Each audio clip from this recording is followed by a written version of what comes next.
Okay, according to my NTP server, it's 15:30, so I guess I'll get started. So this talk is Perl for Big Data, and if there's anything you find controversial in it, by all means, speak up and we'll make it a forum. We'll try to keep it as structured as possible, but there may be some things that I'm sure that your personal experience doesn't reflect, so I'm interested in those experiences as well. It's probably easier if we say those to the end, but I'm just giving you an upfront disclaimer that there's probably stuff in here that you might find at least a little counterintuitive, and I'd be happy to explain how I arrived at that conclusion, and I only know it as correct as that. So by all means, let me know. A little bit about me, as you can find me on Twitter if you have any follow-up questions. It's also Gmail if you have any email questions. Most of the stuff on ELSA I put up on my blog. And I need to point out that my day job is security, and it's sort of programming as a function of security. So I'm very intimidated at this conference because I've given a couple of ELSA talks, but they've all been to security people. And I've never given one to people who program much, much better than I do. So, well, I shouldn't say it like that, but where I'm sure that almost everyone at the conference programs better than I do. I'll put it that way. Can you read there at the bottom? Actually, it's good for the font.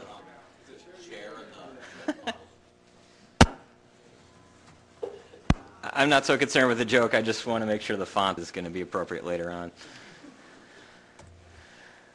Okay, so the first big question is, what is big data? If you are a vendor, big data is anything I can sell you.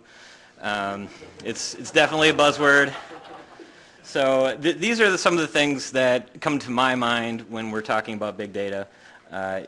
Your basic procedures don't work. That's kind of when you know that you're in a new league, because all the things that people tell you to do or that you read about or that is sort of level one stuff is not working anymore. Specifically, you cannot do insert or select. Those two things, if they work on your data set, then I don't think you have big data. If you can perform that function, then you're in a different league. So along with that, that means that you cannot just say for each record, period. You can't just say I'm going to iterate over my entire data set and expect to finish. And the important caveat there is that the incoming data is growing faster than the amount that you can query. So sure, if you get enough time and enough disk, anybody can iterate. The question is, can you iterate in the time it takes for new data to arrive? And I think that's another key factor that separates big data from less than big data. And you can't control how much you're getting. So you can't just specify, well, business, send me less data. That's not your option. So when I have people that are going to contribute data into our giant data set, I say, okay, well, do I need to let you know that it's coming? No, it's fine. Just send it. We'll find out later. So that's kind of when I found out that we were not being able to use a lot of the stuff normal people use. So this is a snapshot from today on one server. Can anybody read that in the back? That's right. That was from today. That encompasses, well, I'll have the stats at the end, but about a week's worth, and that's on one server. So that you will not be able to select on that and hope for it to finish within a couple of weeks. So I mentioned that I'm security, so what we're doing is a lot of data analysis on security stuff. But while you can throw out big terms like data modeling and other things like that, it's more about what happened when into what, what happened when and where, and then you're trying to put all that together with analysis to find out why. So these are the same questions that most of our ops people have, so there's a really nice dovetail between the things that we need to find out in security and the things that everybody else in the organization needs to know, even up through the business where they're just trying to figure out, okay, how many people visited a website, that kind of stuff. It's all the same question. You know, go through a huge amount of data and then come up with an answer in an ad hoc fashion. So we originally looked at Splunk and found out what almost everyone else did. It's really expensive. We like what it does, but for us it'd be somewhere in the realm of $1 million a year, so I figure I deserve a raise. Anyway, so that's sort of the inspiration, but we do a lot of things that Splunk does not. And I'm going to say this again, it's free. So actually, if you go on the ELSA page, which I'll have up in a bit. You could probably have it up and running by the time the talk is done, but I don't want the stuff to get the link to get flooded, so because it installs packages and stuff. But it is an analysis framework, and the big thing we were looking for are Google fast searches. The searches should be fast enough where you can just on a whim ask something. You don't have to weigh whether it's worth it or not, because I want my security analysts just guessing, because sometimes you have to go hunting for bad things.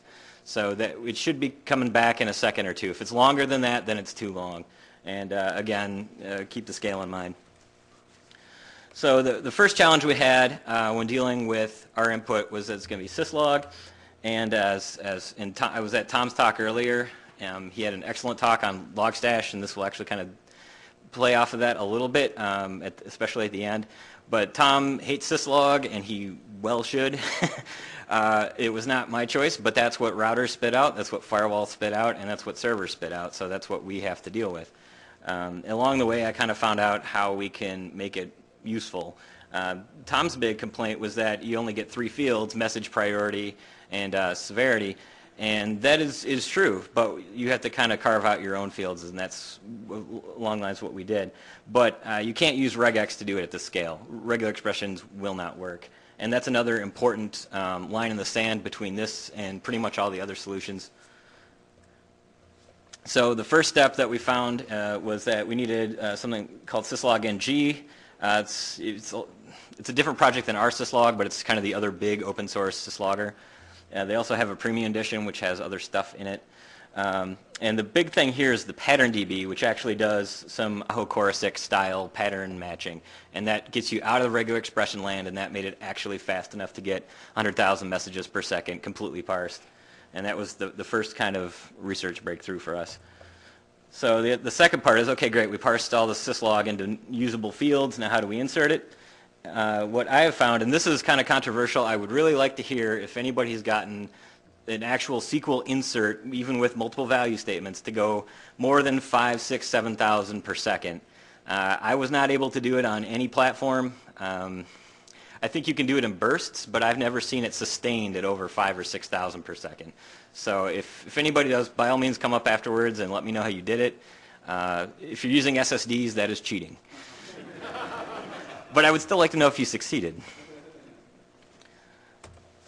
So the big kicker then was that we needed to use load data. Pretty much all databases have a flavor of this. We're using MySQL. Load data means that you're doing it in batches, but you're going to get pretty much any rate you need. So this was sort of the next big delimiter here was that, or demarcation, we're going to be doing everything in batches. From there on, the architecture is batch dependent, and that ended up being the big difference maker. So after we got the stuff into the database, we needed it indexed. And if you try to put indexes on the columns ahead of time and do a load data, that won't work either. That's too slow.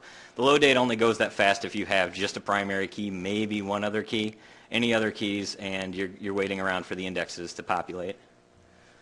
So I tried a ton of stuff. I mean, I learned and threw away so many technologies in trying this project out. The first one was a special storage engine. It uses fractal indexes, which sounds awesome. And I couldn't get it to work right, and it cost money, so that meant there was paperwork involved, which meant there was a whole other red tape parade there. So we decided to look at some other stuff. HBase is the big one that everyone looks at first. That is super slow comparatively. MongoDB looked awesome until I found out that you have to wait long enough for stuff to not be in RAM anymore, and then it slows down significantly. Otherwise, it was looking really promising. CouchDB is not fast at all. It does versioning, all kinds of other stuff. It's just not built for this. Cassandra and Tokyo Cabinet were strong contenders. They were a little bit weird, and they were still too slow. I mean weird in that you had to kind of learn new framework protocols, everything. And then, of course, Lucene was the big contender. That's what Solar is based on, Elasticsearch, these two. And those are close, but they're about an order of magnitude slower than what we came up with, and that is extremely significant. For a lot of folks, though, that's good enough, and so that's why they're so popular. So what we ended up with is Sphinx. This currently powers Craigslist, last I heard, so we started with that, knowing it was going to work for somebody. And it's completely GPL, which is awesome. Has really good support, even though most of the contributors are Russian. They speak excellent English, and they've done a lot of, the project has a lot of activity on it. And this thing will index 100,000 rows per second. The rows that I'm talking about have an average of about 300 bytes, so not tiny but not huge. But I have never seen anything index 100,000 per second, period. And this is full text indexing. Nothing even comes close. We're talking orders of magnitude here. But it works in batches, so that fits with our load data in file stuff. And it uses database handles to read from. It doesn't have to be MySQL. Sphinx will actually read from pretty much anything, including XML if you want to pipe it in, but that you don't get the speed then. Has a very rich query syntax, and it has group by, and this ended up being huge. I gave a talk at our local Madmongers. Sorry, I forgot to mention that in the first slide. I'm local from Madison, so we're hosts to you guys this time. And as far as I'm concerned, JT Smith, the organizer, is a god among men, and he's mobilized an amazing force here. So big shout out to him. So I gave a talk a couple months ago on just using Sphinx as an overlay on existing apps, and we found between 100 and 1,000 times improvement on standard databases, including on group bys, especially when joins are necessary. So it's pretty interesting, and it's really easy to just kind of start playing with. So I encourage you to give Sphinx a look, if nothing else. The other thing is that it takes advantage of multi-threads, so you can parallelize a query within the same server or transparently against other servers, and that ends up being really, really helpful if you have 4 or more cores. It linearly progresses. So this was our basic blueprint. syslogng goes to MySQL via load data and file. Sphinx slurps that out in batches, and then now we just have the trivial task of putting a web front end on that. So I immediately used Perl to glue everything together, and that was, for some people, not so apparent. I guess if you're starting from scratch, you might look at something like Thinking Sphinx with Ruby or some other things. But when you're dealing with stuff this big, pretty much no framework will fit it, and that's sort of another key takeaway here, is that when you get this big, all the normal one-size-fits-all stuff, this is too big for that size. So in the 1.0, we tried PO middleware with CGI application dispatch. This was just before I started with coming to Madmongers, and then I learned about Plaque, and that changed everything. So I really encourage you to use Plaque if you're not already. So in 2.0, I rewrote that mess to become something much nicer. And the big thing here was it took out the middleware. It made things much more simple. So I do want to emphasize why I chose Perl, though. For the I/O-bound workloads, there wasn't a huge difference between C and Perl because they're all basically system calls anyway. It's read, write, select. And Perl is designed from the ground up to be glue. It's so tuned for playing with other binaries that you have to deal with, like Sphinx, like MySQL, all that stuff.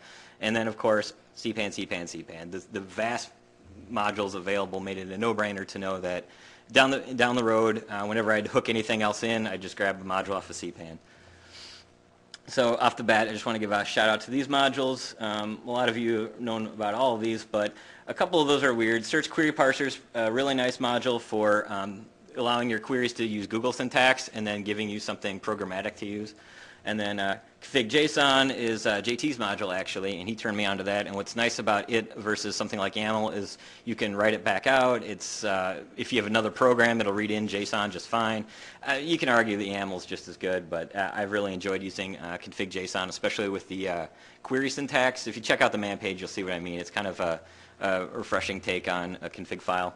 And of course, CHI and log for Perl, which everyone I'm sure already uses, but are amazing. So as I said, big data means you're not going to get any help from traditional stuff. You're pretty much going it alone because everything else is too slow. Most people just say, well, I'll throw 1,000 servers at it and be done, or I'll buy some Amazon time, and that was not an option for us. We have a close to $0 budget on this, so we had to invent. So that's why I couldn't use something like DivX class, and why I couldn't use the nice Sphinx search module built in, because I was going to do some weird stuff with Sphinx to get this to scale. So what I ended up doing is combining any event with the brand new MySQL async file descriptor that Rob, if you see him in the hallway, give him a hug or something, because this is a really awesome addition. It lets you attach any event stuff directly to the handle that MySQL's database driver uses, and then you can get much more in depth with how the events unfold. I'll give you a code example in just a little bit, but the overview is that I want to query multiple hosts in parallel, so that's where any event comes in right away. And then under that, we need to query Sphinx to get the document IDs that match our query, and then you have to go to MySQL to get the actual document. And that's the big difference between Sphinx and Lucene. Lucene just gives you the whole record back, and that is handy. But you get 100x improvement if you do it the Sphinx way. The other nice thing is if it's like a covering index and your query returns the row that you needed anyway, you don't have to go to MySQL at all for that. And that comes into play with a lot of the analytics. So the basic code looks something like this. And can you guys read that in the back? Okay, good. So for each node, start your condition variable, and this isn't exactly, this is obviously pseudocode here, but the idea is that we have to nest this async query here. So the Sphinx variable here is the Sphinx database handle, which is just a DBD MySQL data handle, and so is the one below it. So once you've made your Sphinx query and get your result, then that, it's not really a sub-process, but you can kind of think of it like that, should go and get the actual doc IDs and then mark that you're complete. And then when everybody's done, return the results. And so that general pattern there is really, really helpful for having to do dependent queries across n number of nodes. So any query that works against one node will pretty much scale out to 1,000 or 2,000 hosts because they're all just making a SQL query like that. And it's really pretty easy to do some MySQL proxies, so you could definitely throw those up if you ended up with more than a couple thousand hosts. So this can really scale infinitely. And the other nice thing about this is everything's very simple. You're just dealing with database handles the entire time. There's no replication. There's nothing to worry about. There's no moving parts. And at any time, you can just log onto a host and use the MySQL client like you're used to and have a look at the data, just to get a feel for what's actually there. Obviously, like I said, you can't query all of it, but you can at least do some spot checking, stuff like that. There's nothing that, at no point can you not lift up the hood, and that's very important when you're dealing with stuff this big.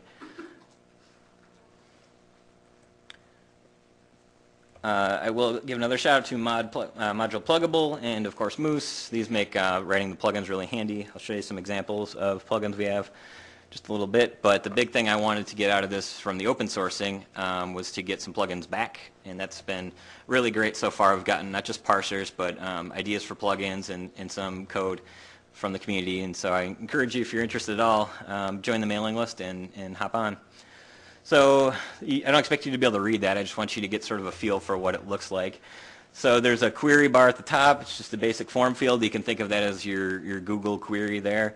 And then there's a date and time for the start and end if you're interested in that. And then there's some buttons to specify what fields you're looking for. But the idea is that you should just be able to type in anything and get some results back quickly. The things here at the top are, those are field drill downs. So if you click any one of those, it'll do analytics on just that field. And all this completes in, can't really read that, but 1,400 milliseconds. And that was over 12 billion records, I think. And then, so if you do a drill down, it looks something like this. This was, I want to redo the graphs at some point. This is an open flash chart, which I really like because it lets you do interactive stuff, but it's not very pretty. So someday I'll come back to the graphs. But the idea is you just click on what you see, and then in a second or two, you have complete drill down over the entire data set. So the plugins we have right now for authentication, which is a big deal on this because we have a multi-tenancy model. When you're doing that query, not only do you query the data, but the authentication is going to throw extra filters on there to make sure that the user is authorized to get that data. So we have authentication authorization for LDAP, local via PAM. There's also a way to just hook in any database there, so you can specify the query and the DSN. And then for export, CSV, HTML, PDF, XLS, and then I just added KML a little bit ago, which is kind of fun for the suits. So you can click there and then export that to Google Earth, and then it looks like we've done a lot of work. Because if you show them text, then it doesn't look like we've done a lot of work, apparently. So the transforms are another big part of this, and this was I guess you could say originally just comes from the Unix world, but I did see it in Splunk. The sub-searches are pipes to either a transform or a sub-search. So at the bottom here you can see transform example 1, and you can give it arg, or you can do no args. And those do a number of things. It can be, first of all, a SQL query against any other database, just like the auth. It can take the fields in there and then farm that out to something like your CMDB or anywhere else. You just give it the query in the DSN and which field it should use and what parameter, and it'll figure it out. Then the whois, GeoIP, passive DNS. This is more security stuff, but it can be very helpful. And then sub-searches will cover here. So you can chain them together, and this is where you get into the real analytics. So let's say that there's an IDS alert for something just called SQL injection. And I want to say, okay, find me all the unique source IPs, and then for each one of those source IPs, find where they had a status code of 500. So we're going to try to find a SQL injection. So the first query is the simple, find the keyword for SQL injection, and then pull out the field for source IP and do analytics on that. Then for each unique one, pass that in as an OR term for the second query, and it'll recursively do a query. Have I lost anyone with that? Yeah. Okay, so at the bottom here, let me put it this way. So this is one query, and then the results of this query end up looking like this. So in the, let me back up to this.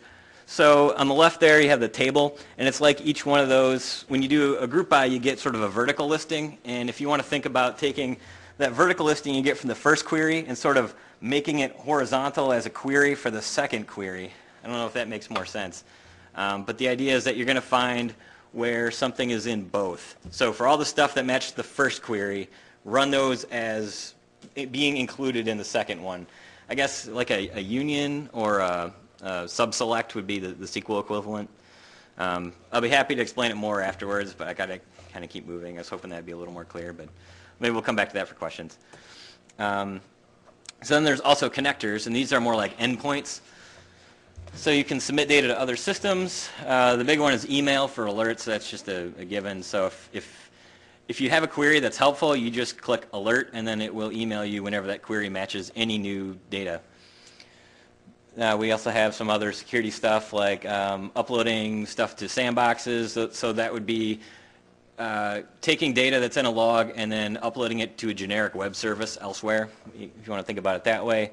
I have another project for network traffic collection, and we have integration with that to say, take all the IP fields out of this log and then go grab the actual traffic for those. And that happens in like less than a second. Blacklist submission, so these IPs were naughty, 2 clicks, and now they're on the blacklist.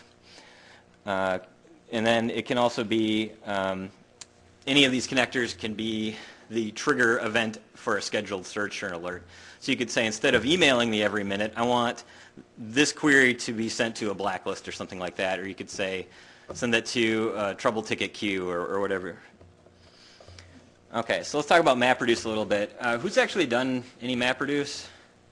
All right, awesome. So we have a number of people. That's good because I don't have to hope as much with the sub-search stuff. So in my mind, and this is open to debate because this is not an academic answer here, but to me, a practical answer for what MapReduce is map is query, as in find this stuff, and then reduce is, okay, let's aggregate it or run some analytics on it. And I'm sure that is not the correct scientific answer, but that is how we have used it thus far. In our case specifically, that means run a plugin or several transforms on it, and then maybe even have to do some recursive queries on each one of those pieces of data. So that's the closest that we get to actually iterating over the whole set, but it's more like take your query that goes over the entire set, and then of that small handful of things you're getting back, or sometimes it's not that small, but we'll call it a couple 100,000, something like that. For each one of those things, perform this extra query. So maybe an example would be find any 500 errors, and then go query the changelog system to see who made a change on that server, something like that. And just to give you an idea of what the code would look like, so you make your first query, and then for each record returned by that query, do some plugin. So either find any failed logins, get a page rank for that site, count posts for that forum, whatever. The point is you have efficiently found a subset of the original giant amount of records, and now you're going to take an action on each one of those things. All right, so I was kind of antagonistic in my description. I've read quite a bit about Hadoop and played with it enough to kind of understand the differences, though I suspect it'll be a bit controversial. But I can definitely tell you that HBase is a lot slower for both the indexing and querying. To me, HDFS is complicated for setting up the distributed file system. It's come a long way in the last year, I will definitely say that. When I first started ELSA, it was much harder to get the Hadoop stuff running. But I still hate Java with a passion for just basic ops. So that's kind of why I shied away from it. But it really is a monolithic framework. I don't think they will argue with that part of it. You kind of have to do it their way. And what I have found for most of the forum posts is if you run into problems, throw more servers at it, seems to be the attitude. And we really don't have that, that luxury. So we expect about 100x performance penalty from Hadoop. This is extremely controversial, and I take this from, there was a post on the RIPE network. They run the registration for Europe, and they took a 100 gig packet capture file and used Hadoop to analyze it all. And when they came back with their stats, I thought, well, we do analysis like that all the time on one server, and it takes 1/100th of the amount of time.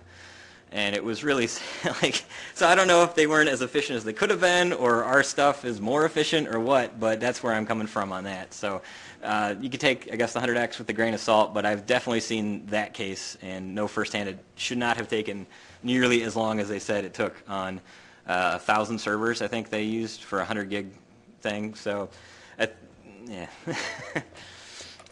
So for our stats, just to give you an idea where we're coming from, so everything's full text index plus a bunch of attributes on top of that, which is where we get our analytics. And we have billions on each node. That really varies on our load, but each node has between 10 and 20 billion records. Per day, we have more than 1 billion logs that need to be completely parsed and full text indexed that come through each day. And we have, at the same time, dozens of customers with their own custom queries. So we can't really predict how many queries are going to be run against that data as it comes in. And most queries finish in about 100 milliseconds if the initial table data is cached, which after your second query it is. And I do want to emphasize that all new logs, as they come in their batch, they have every available alert and everything else run against them. So you have to actually iterate through every record. Now I do have a couple of new features that I'll probably be committing next week. I'll do a little demo here if we have time. This is probably more interesting to a lot of you to get away from the batches. I think I have it now where we can do real-time indexing, so no more waiting around for the batch. We do 1-minute batches, which has been good enough thus far, but for lower volumes that gets pretty annoying. So if you only have a few records trickling in every minute or two, that's pretty handy. And then it also opens the door to different kinds of input. So if I get to the demo here, looks like we're doing pretty good on time, actually. So yeah, we'll get to this in a second. And it's going to take Tom's message passing framework from his talk. And I think I got that working this afternoon, so we can show how to get basic hashes inserted. So those are the two links. And are there any questions before we try the ill-advised live demo?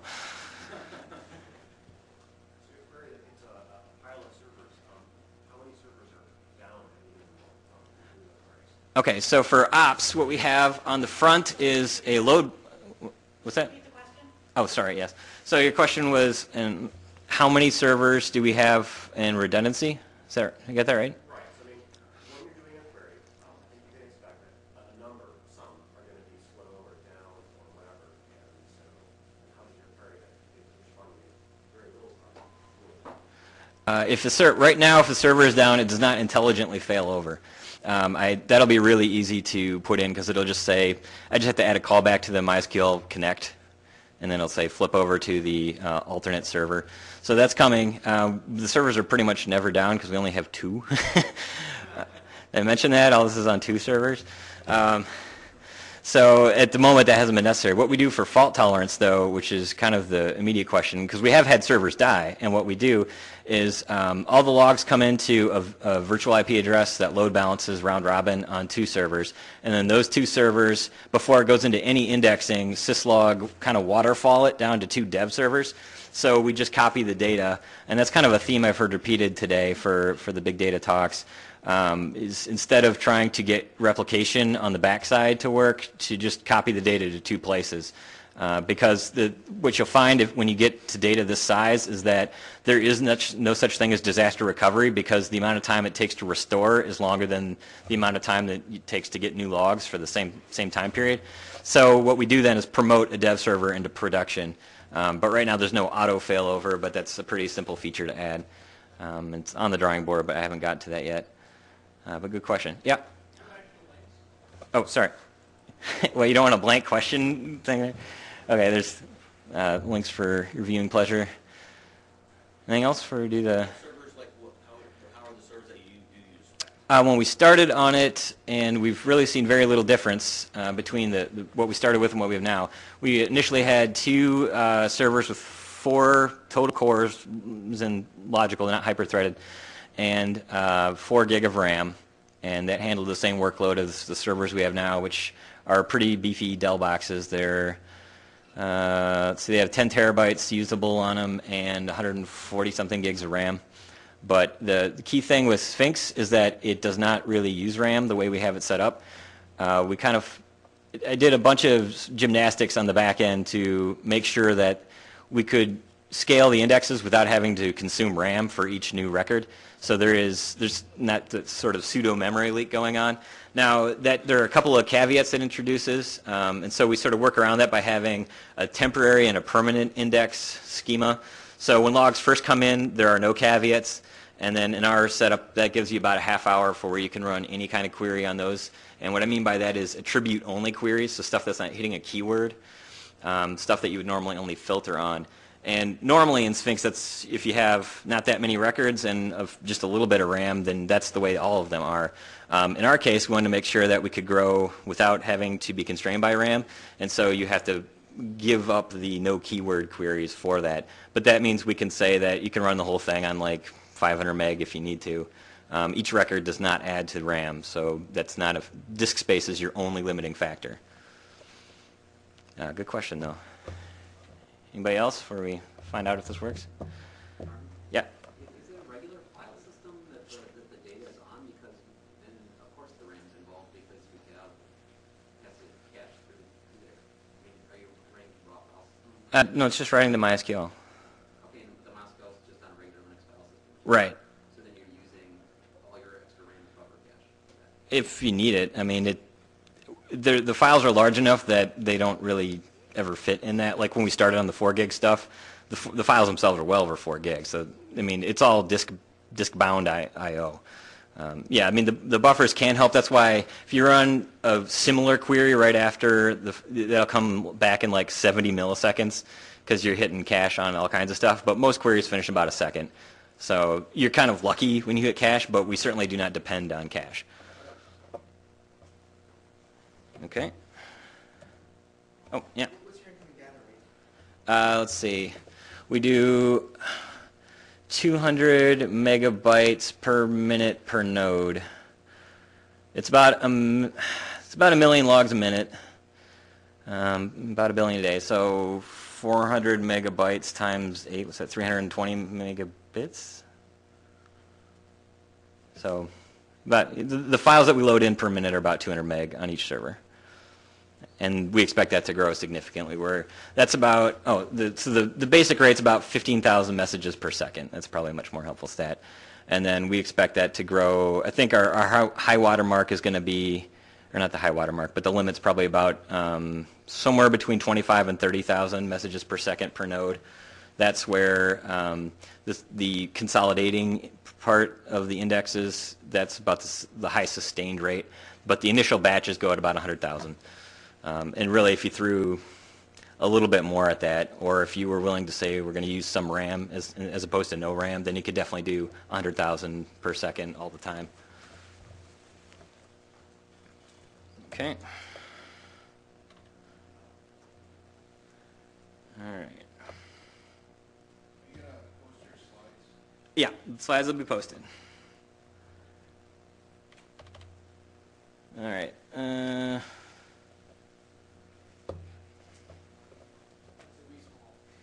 Oh, you can't read that? Come on. It's okay with the colors, you can read it. All right, let's hang on. Increase the font size dramatically here.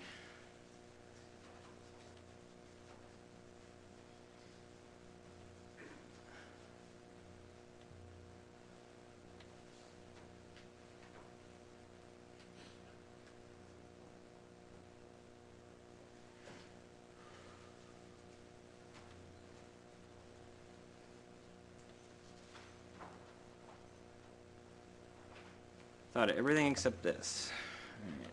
All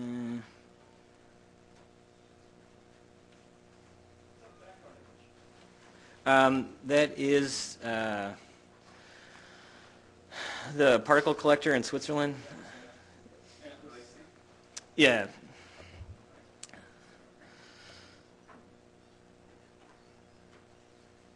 All right, let's see if this is big enough.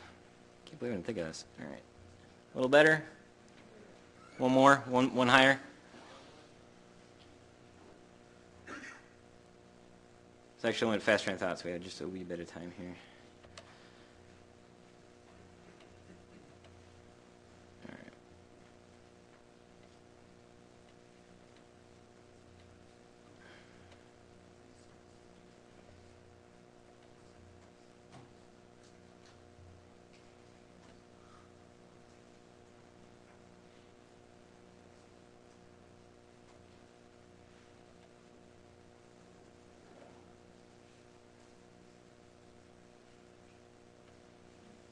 All right, we'll try 30.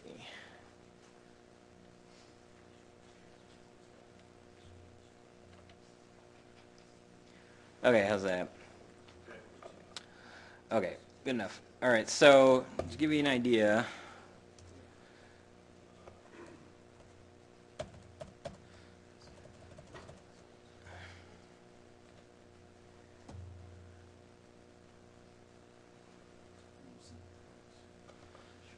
and I don't know if have you guys had problems with wireless disconnecting on you quite a bit today?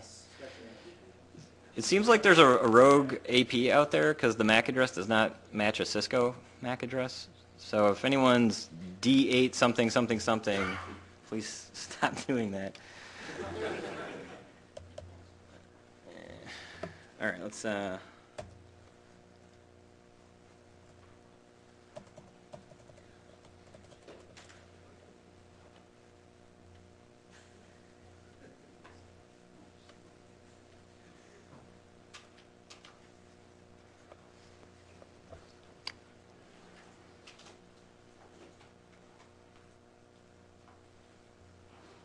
It doesn't come up in 10 seconds. I'll just show you the code for the message passing stuff because the screenshots before pretty much explain what's going on. But the main idea is that you can take, instead of syslog, any basic hash from the whole message passing framework from Tom, and then instead of the Elasticsearch backend that he has in all of his slides, he would just replace that with the ELSA backend. So let's look at that because this is not connecting.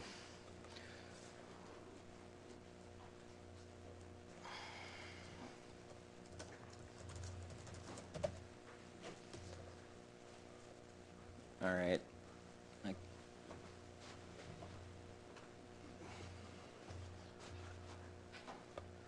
Anybody read that at all? No. Yeah, the colors aren't helping. Yeah.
meh.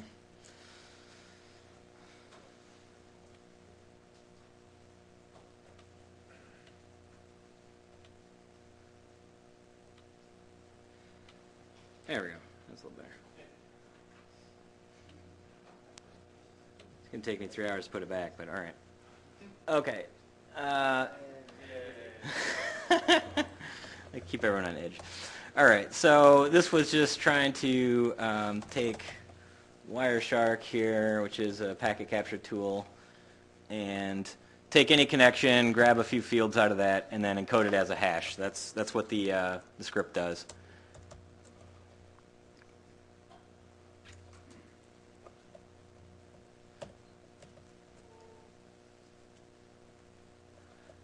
And let's try to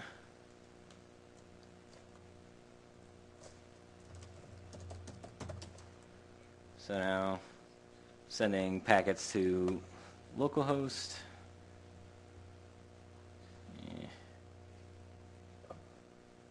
Oh, wireless connected.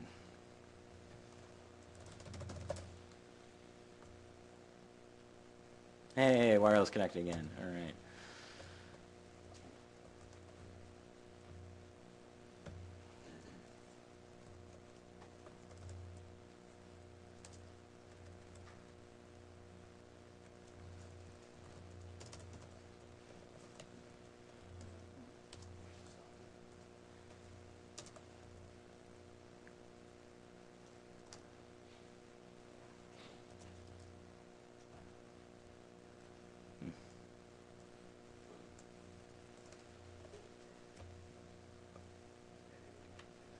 There we go. Okay, so that's what gets generated. So now if I actually put it in,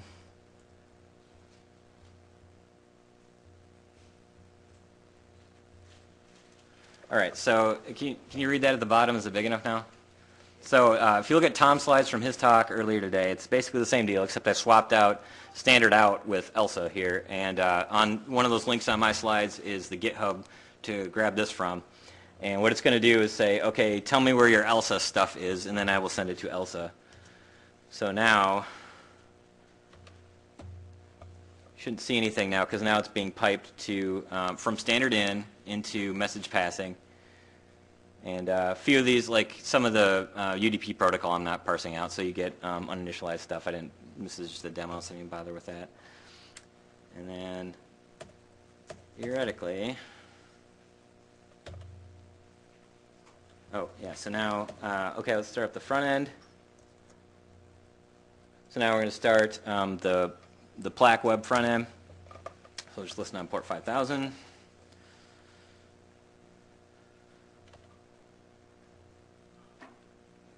All right, now in theory, there we go. Yay, data. Look at that. All right, so that was grouping by something, test IP. But in general, if you just ask for a class, this is what I was talking about, filter-only queries. So I said give me firewall connection end class, which would be your basic network connection class of logs. And in the temporary indexes, you can do that where you just say I want an attribute. But in the full scheme of data, the trade-off for not using any RAM is that you have to specify a keyword like an IP address or something. In any case, we have the list of fields up here that you can drill down on, like the dest IP, and then each field is spelled out right here. So if I want to drill down on just this IP address, I click that, it adds to the query, and I say, I already did it. Awesome. Didn't realize it did it. So the 192 milliseconds. Now it's not very impressive because there's hardly any logs in there, but the point is that you'll get about this performance whether you have 20 billion logs or whether you have 20 logs, and that's what I mean by big data. So, yeah. I'm not impressed. Can you show me some KML? Oh. Sorry, I was being a PHP. All right, so that's great. Yep, so we have here are the longitude and latitude of our IP address here, so if you want to know where you are.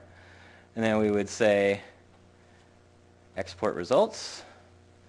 How do we want to export it? Please give me Google Earth. and we have a KML file. And I think the first time I opened this, I opened it in gedit, so we'll see if the file association is correct. Oh, free cookie or something. Anybody can help me fix the file association in Ubuntu 11.10? Because I can't, which is embarrassing. So, in fact, I bet that's not going to work. Oh, yeah. Hey, hang on a second. It's over on the screen. Put my,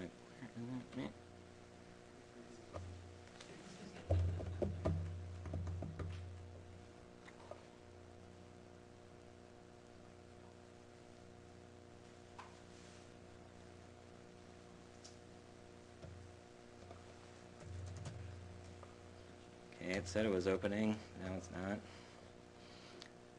So I'll just open it manually here.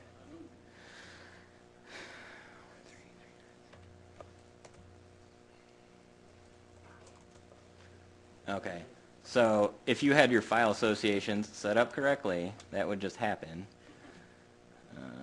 As it stands, to do what the hell?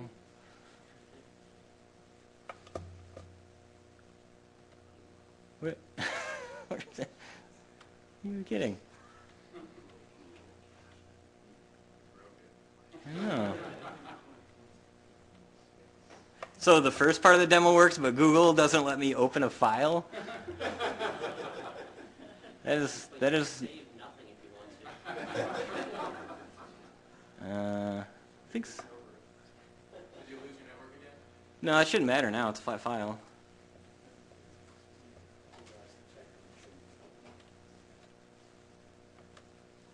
Where's the? Someone here worked for Google, and they're like trying to prevent us from. I sense a conspiracy theory. All right. He's not really wearing a suit. I don't suppose. Yeah, there we go. Let's see if anyone think you could just open a file like that?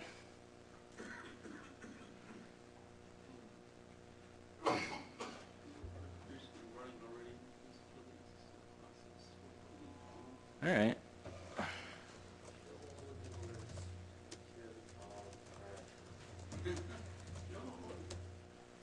No process found.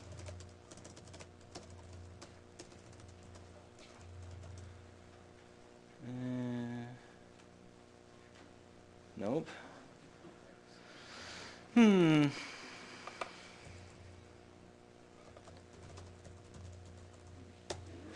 Sudo make me a sandwich. Oh. Well, I will be submitting that one. All right.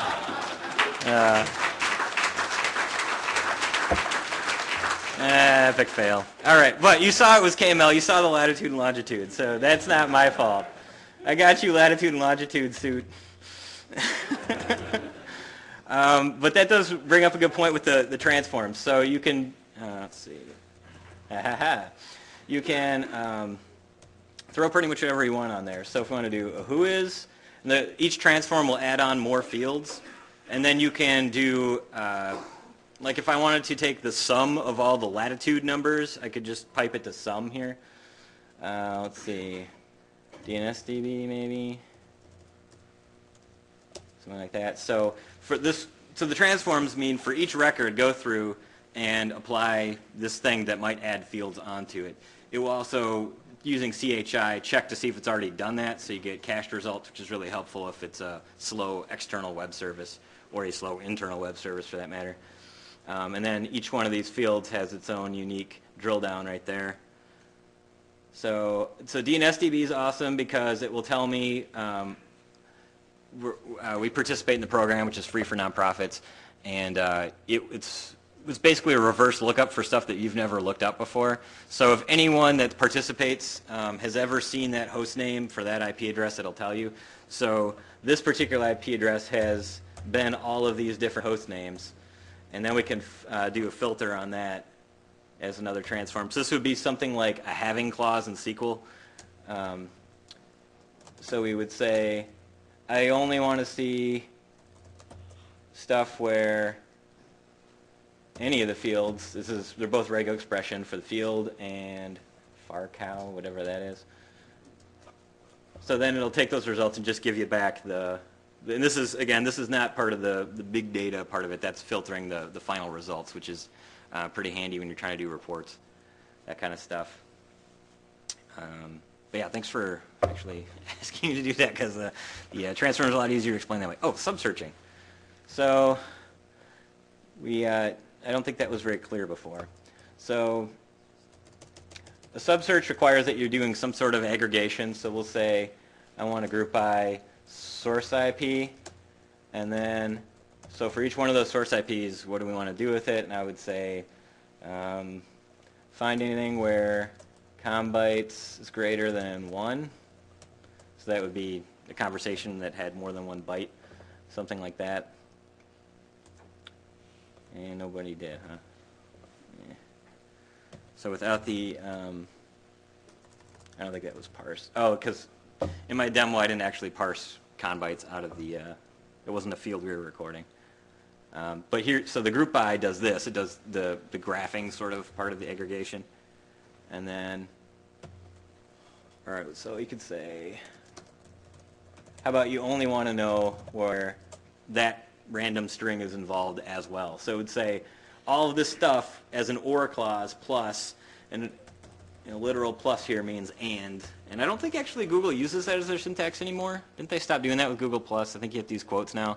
But back in the day, it used to be a plus sign meant the page must include that, and so now it would be two queries ran. The first query finds all of the firewall connection ends that match this IP address, and then the second one is where there's the second IP address involved. And then there's handy pagination, etc. Okay, now are there any questions about that part? Okay, exhausted all questions. Well, please feel free to see me after the talk or later at the conference. You have any, one, yeah. Just for the benefit of people who may not have come in at the start, who is the we you're referring to? In other words, could you just restate the organization that you work for that has motivation to use this? The public sector. I was actually going to ask how it was that you do such awesome work and aren't making a bunch of money with it, but that answers it. Yes, that answers the question. Yeah, I'll just leave it at that for now. All right, well, thanks, guys.